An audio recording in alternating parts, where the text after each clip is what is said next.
কি অবস্থা দেখছেন? এই বেটা তো চুরি করতে যায় না, সুন্দরী বউ লয়েছে। হ্যাঁ হ্যাঁ, এটা কাম করলো।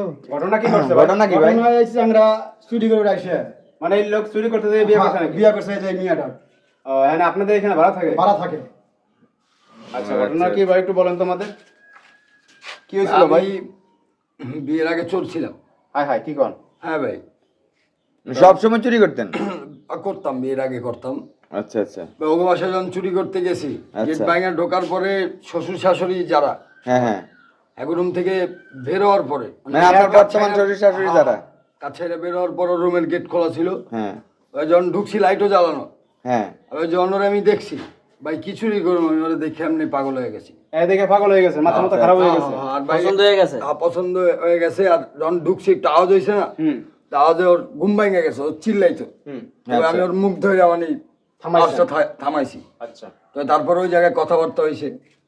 হ্যাঁ, আমি আবার মানে বিষয়টা ওরে বুঝাইছি, ও বুঝছে। হুম। তারপরে ফোন নাম্বার আদান প্রদান হয়েছে, হুম। প্রেম হয়েছে, কিন্তু ফ্যামিলি মাইনা নিতে চায় না, তার কারণে ওই পালায় বিয়ে করতে হয়েছে। বিয়ে করে এখন ভাড়া থাকেন? হ্যাঁ, এইখানে আচ্ছা, ভালো আচ্ছা। থাকি।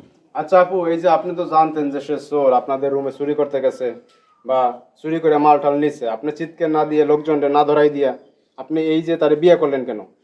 আমি চিৎকার দিতে চাইছিলাম ভাই, কিন্তু উনি আমার মুখে চাপ দিয়ে ধরছে। ধরার পরে আমি তো তখন কথা বলতে পারি নাই। এরপরে যখন আমার মুখটা ছাড়ছে, ছাড়ার পরে ওনার মানে লাইফের হিস্টোরি আমাকে বলতেছে অনবরত। তারপরে ওনার জীবনের গল্প শুনে মনে হলো যে ব্যক্তি হিসেবে ভালো, মানুষ হিসেবে ভালো। পরিস্থিতির কারণে তো হ্যাঁ, চুরি করছে। পরিস্থিতির শিকার।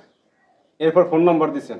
হ্যাঁ, এরপরে ফোন নাম্বার দেওয়া হয়েছে। আস্তে আস্তে কথা বলতে বলতে একটা ভালো লাগা থেকে শেষ পর্যন্ত বিয়ে করছেন। যাক। এখন আপনার ফ্যামিলি কেউ মাইনে নেয় না না যে চোর বিয়ে করছেন, এই জন্য মাইনে নেয় না? না এখন ঘটনা হয়েছে ভাই, আপনি করেন কি, কাজ করেন কি এখানে? ভাই বর্তমানটা গার্মেন্টসের সুপারভাইজার হিসেবে জব করতেছি। আচ্ছা আচ্ছা। গাজীপুরে এখানে? হ্যাঁ এখন ঘটনা হয়েছে, আগে কি ভালো ছিলেন না এখন ভালো আছেন? ভাই, এখন ভালো আছি, আগের চাইতে এখন অনেক ভালো চুরি আছি। করলে তো ওই সময় টাকা পয়সা বেশি কামাইতেন। না ভাই, চুরি করা টাকার ভিতর কি বরকত আছে? কারণ আর এই চুরি করতে যখন যাবো, আমার তো জীবনেরও কোনো নিরাপত্তা থাকবো না। আচ্ছা, আমার একটা ক্ষয়ক্ষতি হয়ে গেলে। আপনি এই যে বাংলাদেশে তো চোর আছে, এই চোর উদ্দেশ্যে কি বলতে চান? ভাই, প্রতিটা মানুষের জন্য মানে একটা মেসেজ থাকবে যে সবাই যেন স্বাভাবিক জীবনযাপন করার চেষ্টা করে। কারণ মানে হাত ওইটা পা কোনো- আছে, হাত পা আছে, হাত পা আছে, কাজকর্ম কিছু করে করে খায়। খাক। কাজ কারণ কাম করে ওইটা- খায়। হ্যাঁ, কারণ ওইটা কোনো চুরি করে জীবন তো নাই। না খায়। ধরেন একটা দিন সে চুরি করতে কোথাও গেছে, গিয়ে আটকে গেছে, হুম। তবে তার কিন্তু কোনো জীবনের নিরাপত্তা নাই। না, মারাও যেতে না, পারে। মানুষ মাইরাও পালাইতে পারে। মানুষ মাইনেও চোরেরা। পালাইতে পারে, তাহলে ওইটা কি কোনো জীবন হলো? না, আপনি চোরদের উদ্দেশ্যে বলতেছেন যে যা করছেন করছেন, যা করছেন এখন করছেন, স্বাভাবিক জীবনে স্বাভাবিক ফিরে আসেন, জীবনে ফিরে কাজকর্ম আসেন, করে খান। কাজকর্ম করে খান। এটার মধ্যে রিজিকে বরকত আছে, হ্যাঁ, শান্তি আছে কি? অবশ্যই পরিশ্রমের রিজিকে বরকত আছে। তো দর্শক দেখেন, মানে কি একটা আজব ঘটনা ঘটছে। মানে চুরি করতে গিয়ে প্রেম, সর্বোপরি শেষ হয়েছে বিয়ে করছে। হ্যাঁ, তো এরকম ঘটনা আপনার আগে পরে দেখছেন কিনা আপনারা অবশ্যই কমেন্টসের মাধ্যমে জানাবেন।